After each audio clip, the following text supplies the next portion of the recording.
எப்போவுமே எங்கள் அம்மா வீட்டுக்கு போனேன்னா கண்டிப்பாக நான் பேய்க்குளம் போவேன். உங்களுக்கு தெரியும். இன்றைக்கி வந்து பேய்க்குளத்தில் என்ன ஷாப்பிங் பண்ண போகிறேன் அப்படிங்கிறத காட்டுறேன். வந்த உடனே நம்ம காமராஜர் ஐயாவை பார்த்தாச்சு, அவருக்கு ஒரு சல்யூட் பண்ணியாச்சு.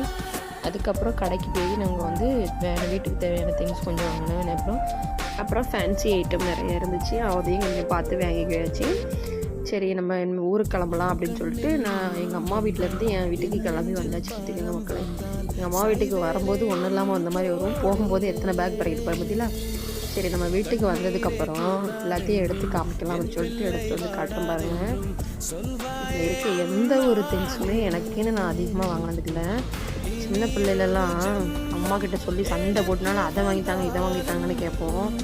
இப்போ நம்மளுக்கு ஒரு பிள்ளைன்னு ஒன்று வந்ததுக்கப்புறம் அந்த பிள்ளைக்காண்டி தான் அவ்வளோ ஷாப்பிங் பண்ண வேண்டியதாக இருக்குது. நான் எனக்குன்னு எடுக்கணும் அப்படிங்கிற மனப்பான்மை இல்லாமலே போயிடுச்சு. நம்ம பிள்ளைக்கு எடுத்து கொடுக்கணும், நம்ம பிள்ளைக்கு பார்க்கணும் அப்படிங்கிற எண்ணங்கள் வந்துட்டு அவ்வளவுமே என் பிள்ளைக்கு தான் வாங்கிட்டு வந்தேன். அதெல்லாம் இந்த மாதிரி சின்ன சின்ன குட்டி கிளிப்லாம் ரொம்ப கம்மி விலை தான், 10 ரூபா தான் பார்த்துக்காங்க அந்த ஒரு அட்டையே. அதே மாதிரி இந்த ரப்பர் பேண்டு எல்லாமே ஜோடி 10 ரூபா அந்த மாதிரி தான் இருந்துச்சு, ரொம்ப கம்மி விலையில் தான் இருந்தது. இந்த பொட்டு மட்டும் தான் நான் எனக்குன்னு எடுத்தது.